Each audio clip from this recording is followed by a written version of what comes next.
So there's been some advice issued about using water wisely. What state are the island's reservoirs in at the moment? They're in a very good state, actually. Although we've had exceptionally dry weather for much longer than anyone even dreamed of, the reservoirs are well stocked at the moment. What we're doing is pumping from one reservoir to the other to keep the levels constant, make sure that people have enough water. But we need to use that water efficiently. There's no plans to have any hosepipe ban or anything like that, as they're doing across at the moment in various areas. But we are asking people to think what they do before they just turn the tap on and leave it to run, so that we can conserve those supplies and keep the water flowing. Now, the forecast seems to keep changing. We get an idea that there might be some rain on the horizon, but those goalposts keep moving. Now, how long have we got until it does become a serious situation and you do consider something like a hosepipe ban?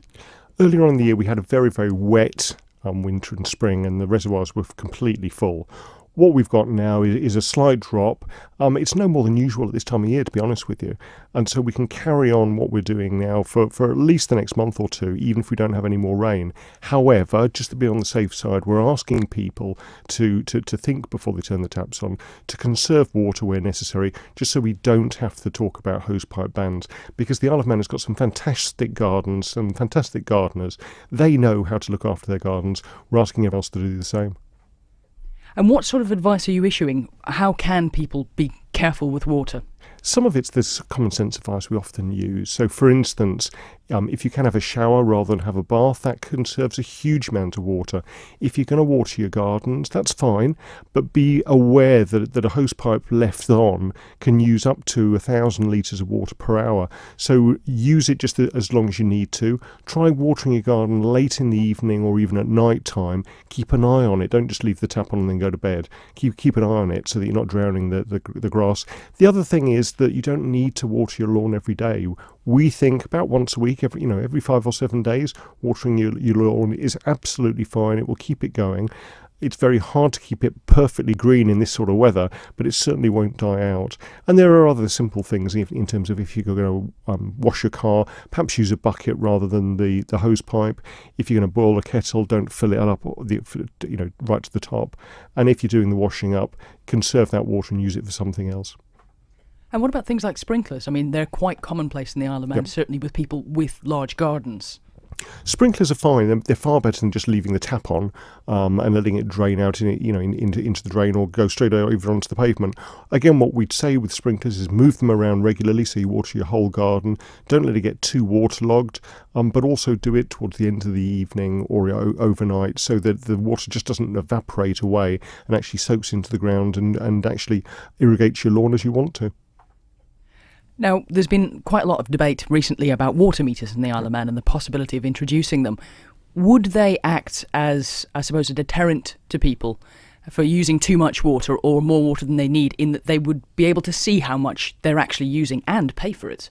I think that's a very good question. Those countries that have brought in water meters to try to control prices and control use haven't really shown that it's very useful.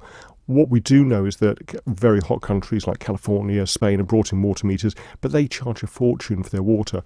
We're lucky on the Isle of Man that normally we have more than enough water going around. It just falls from the sky, it's free, and the Manx Utilities' job is to collect it, pump it round the island effectively and treat it so you can drink it. So there's no plans at the moment to bring in water meters.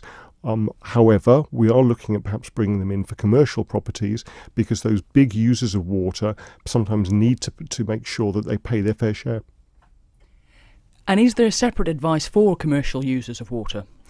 I think some of the companies on the island are already looking at their water use, certainly in terms of the farmers and those companies that already have water meters, those big volume users.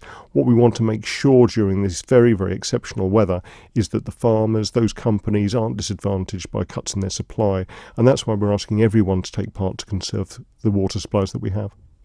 Now, it might sound strange to anyone looking around. I mean, we are an island in the middle of the Irish Sea, that a water shortage could be an issue. I don't think water shortage is an issue at the moment. What Manx utilities have done over the last decade is invest an awful lot of money and resources into very good reservoirs, very good pumping stations, very good water treatment stations. So we're on the ball in terms of water conservation and making sure we supply the whole island with fresh, clean drinking water.